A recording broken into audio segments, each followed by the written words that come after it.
नमस्कार। आयुर्वेदिक फार्मासिस्ट की भेषज कल्पना विषय कक्षा में आपका स्वागत है। जैसा कि पूर्व में हम आयुर्वेदिक फार्मासिस्ट परीक्षा हेतु कुछ उपयोगी वीडियोस आपके सामने प्रस्तुत करते रहे थे। चूँकि परीक्षा के विषय में आयोग द्वारा कोई स्पष्टता अब तक हमको प्राप्त नहीं हुई है, इसलिए बीच में कक्षाएं कुछ बाधित रही। लेकिन इधर कुछ सूत्रों से हमें यह सूचना प्राप्त हो रही है कि आपकी परीक्षाएं संभवतः जनवरी और फरवरी इन महीनों के बीच में हो सकती हैं।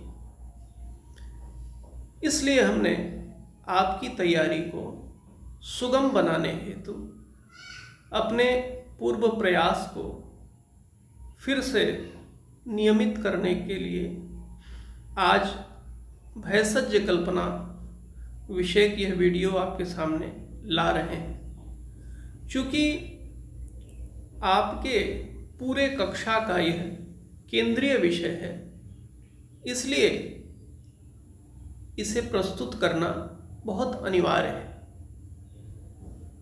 भेषज कल्पना क्या है?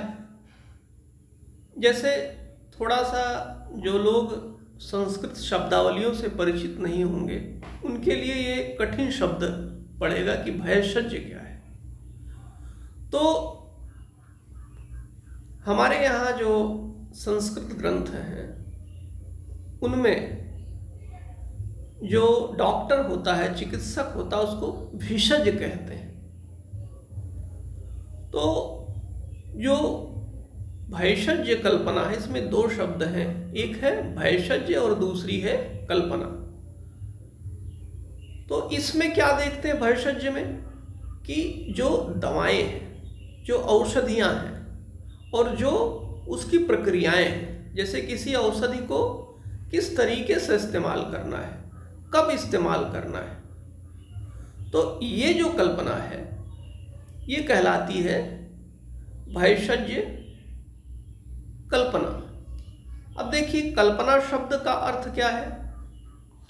जैसे आपने किसी भी पदार्थ को लंबे समय तक टिकाने के लिए, औषधि को बहुत लंबे समय तक अस्थायी बनाने के लिए, उसके गुण में प्रवर्धन के लिए कुछ जो प्रक्रियाएं प्रयोग में लाई जाती हैं, उसको कहा जाता है कल्पना।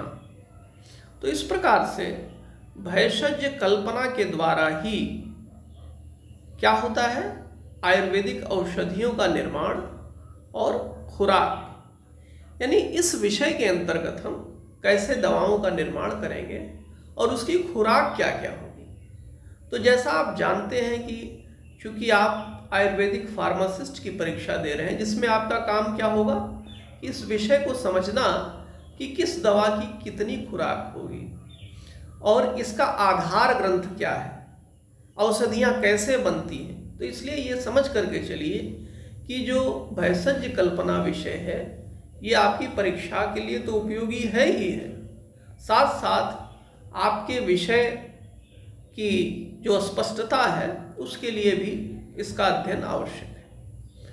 भेषज शब्द का अर्थ होता है औषधि और कल्पना शब्द का अर्थ है प्रसंस्करण। तो हमने इस पर एक चर्चा आपसे कर ली। आगे फिर हम देखेंगे कि औषधियों का जो निर्माण होता है उसके 5 मूल रूप हैं। पहला रूप क्या है, स्वरस या व्यक्तरस। फिर दूसरा है कल्प, ताजे या गीले पौधे के पदार्थ को पीस कर जो पेस्ट बना लिया जाता है। फिर तीसरा क्या है, क्वाथ या काढ़ा जिसको आप कहते हैं। फिर आसव और गर्म पानी का आसव। तो इस तरीके से ये 5 तरीके से बताई गई है। अब देखेंगे कि हम इसका जो भेषज कल्पना है उसका इतिहास क्या है। तो चूंकि आयुर्वेद एक पारंपरिक अध्ययन का विषय है, तो जैसे भारत में सारे ज्ञान परंपराएं वेदों से शुरू होती हैं, तो इसी प्रकार से आयुर्वेद का जो ये भैषज कल्पना विषय है, ये भी मूल रूप से वेदों में पाया जाता है। और कौन से वेद इसका मुख्य है, तो आप ये समझ करके चलें कि अथर्ववेद। तो अथर्ववेद का एक और नाम है जो परीक्षा की दृष्टि से पूछा जा सकता है, इसको कहते हैं भैषज वेद या भिषग वेद। और ऋग्वेद में भिषक और भेषज दोनों के अनेक प्रसंग प्राप्त होते हैं। सोम का उल्लेख मिलता है। सोम को औषधियों का राजा कहा गया है, इत्यादि इत्यादि चीजें आपको वेदों में दिखाई पड़ती। और आज की जो भेषज कल्पना है, इसमें मुख्य 5 कल्पनाओं को ही मूल कल्पना माना जाता है, बाकी सभी का इन्हीं में समावेश हो जाता है। तो ये समझ करके चले कि जो कल्पना है, कल्पना का मतलब औषधियों का निर्माण कैसे होगा। तो उसमें एक तरीके का व्यवस्था है स्वरस। फिर ताजे या गीले पौधे को जब हम पीस लेते हैं, बारीक पेस्ट उसका बना देते हैं, वो दूसरा तरीका है। फिर काढ़ा बनाना, ये तीसरा तरीका है। और ठंडे पानी का अर्क और गर्म पानी का अर्क, ये जो है, इसके अलावा 2 चीजें हैं। तो भैषज कल्पना आयुर्वेद की वह शाखा है जिसमें मानक कच्ची औषधियों को एक शक्तिशाली औषधि के रूप में बदला जाता है। अब इसका क्रमिक विकास जो संहिताओं में हमको प्राप्त होता है, उसके विषय में हम थोड़ा देख लेते हैं। तो जैसा कि आप जानते हैं कि जो बृहत्त्रयी है, उस बृहत्त्रयी में इसके सूत्र मिलेंगे। तो सबसे पहले आपको चरक मिलेंगे। तो चरक के जो सूत्र हैं, उसके 4थे अध्याय में पंच कषाय योनियों का वर्णन मिलता है। फिर पंच कषाय योने इति मधुर काषायोढ़ कषायः कटुक कषायस्ति कषायः कषाय कषायस्य इति तंते संज्ञा। यानी जो कषाय की योनियां हैं वो 5 हैं, ठीक। इसमें हम लवण को शामिल नहीं करते हैं। तो 5 कषाय कल्पनाएं ही मूल कषाय कल्पनाएं हैं, बाकी सब इसमें शामिल है। फिर सुश्रुत संहिता। सुश्रुत संहिता की रचना जो है चरक के बाद हुई। इन्होंने 6 मौलिक कल्पनाएं मानी, एक कल्पना इन्होंने बढ़ा दिया। तो उसमें क्षीर, रस, कल्क, श्रुत, शीत और फांट, और जिसमें से क्षीर को गुरु माना गया और फांट को लघु माना गया। फिर इसके बाद अष्टांग संग्रह जो है, जो कि वाग्भट द्वारा लिखा गया है, यह ग्रंथ आयुर्वेद की तृतीय और अंतिम संहिता है। इसमें भी चरक के अनुसार ही माना गया है कल्पना को। फिर चक्रदत्त आते हैं। चक्रदत्त 11वीं शताब्दी के हैं और सुश्रुत संहिता और चरक संहिता का ही सार रूप इन्होंने प्रस्तुत किया है। शारंगधर 14वीं शताब्दी के हैं। ये भी ऊपर की ही परंपरा को दोहराते हैं। फिर भैषज रत्नावली, ये गोविंद दास सेन द्वारा लिखित एक ग्रंथ है जिसमें 100 आयुर्वेदिक औषधियों की विविध कल्पनाओं का उल्लेख है। और जो आधुनिक कैप्सूल्स की कल्पना है, ये आपको इसमें मिलती है, भैषज रत्नावली। औषधि और भैषज। आयुर्वेद की प्रथम संहिता में महर्षि अग्निवेश ने औषधियों की महत्ता प्रतिपादित करते हुए भेषज के 9 पर्याय बताए। भेषज का अर्थ है रोग और भय को जीतना।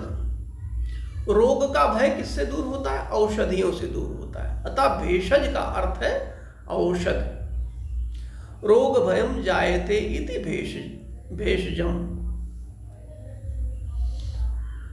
फिर देखें ये जो 9 है वो यही है, चिकित्सितम,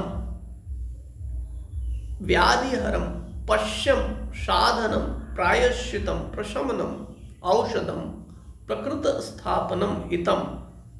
अब इसके अर्थ क्या क्या है? चिकित्सितम माने जिसकी चिकित्सा की जा सके, जिसका इलाज हो सके। व्याधिहरम यानी व्याधि को दूर करने वाला। पश्यम,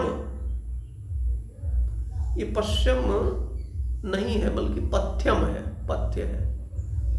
पथ्यम जो मार्ग हो और पथ के लिए हितकारी हो। फिर साधनम, वैध औषधियों के द्वारा आरोग्य साधन करता है। प्रायश्चितम, पाप और कर्म से रोग उत्पन्न होते उसे दूर करने के लिए जो उपाय किया जाता है उसे प्रायश्चित कहते हैं। जैसे विविध प्रकार के मानसिक पापों के शमन के लिए जो है लंघन, उपवास किया जाता है, कई जगह पे तीर्थ स्नान इत्यादि किए जाते हैं, ये सब मानसिक पापों के शमन का उपाय है। फिर प्रशमनम, शारीरिक और मानसिक रोग को शांत किया जाए उसके प्रशमनम कहते हैं। औषधम और प्रकृत स्थापनम, प्रकृति की स्थापना करने वाला हो, हित करने वाला हो। और भैषज जो है 2 प्रकार का हुआ, क्या क्या? स्वास्थ्य से योजस्कर यानी स्वास्थ्य को देने वाला हो और ओज को बढ़ाने वाला हो। ओज का मतलब हुआ कि चेहरे की जो लालिमा है, चेहरे का जो तेज है उसको बढ़ाने वाला हो। आर्तस्य रोगनुत, रोगाक्रांत व्यक्ति को निरोग करने वाला हो। ये जो है भेषज के 2 प्रकार हैं, यानी व्यक्ति को उत्तम स्वास्थ्य देने वाला, उसके ओज को बढ़ाने वाला, उसकी कांति में वृद्धि करने वाला हो, और जो आदमी रोग से डरा हुआ हो उसको निरोग करने वाला हो। तो ये भेषज के 2 लक्षण हैं। अब देखें औषधि के बारे में दिया गया है, यही इसी का जो संस्कृत श्लोक है। चिकित्सितम व्याधिहरम पथ्यम साहान औषधम प्रायश्चितम प्रशमनम प्रकृत स्थापनम हितम। तो ये जिसको मैंने बताया कि भेषज क्या है? जो चिकित्सित हो, व्याधि को हरने वाला हो, पथ्य अपथ्य को बताने वाला हो, और प्रायश्चित की विधा से आपको व्याधि मुक्त करे, प्रशमन करे, प्रकृति जिसकी जैसी प्रकृति है उसमें उसको स्थापित कर दे, हित को करने वाला हो। ये जो है एक लक्षण बताए गए। तो आज के वीडियो में हमने इन विषयों की चर्चा की। विस्तृत जानकारी के लिए आप नीचे जो मोबाइल नंबर दिया है उससे संपर्क कर सकते हैं, और टेलीग्राम चैनल पर भी आप हमसे जुड़ सकते हैं। इस श्रृंखला को हम और आगे आपके समक्ष प्रस्तुत करते रहेंगे। इस वीडियो को आप बार बार देखें और सुनें, क्योंकि ये एक बहुत महत्वपूर्ण टॉपिक है आयुर्वेदिक फार्मासिस्ट परीक्षा के लिए। बहुत बहुत धन्यवाद।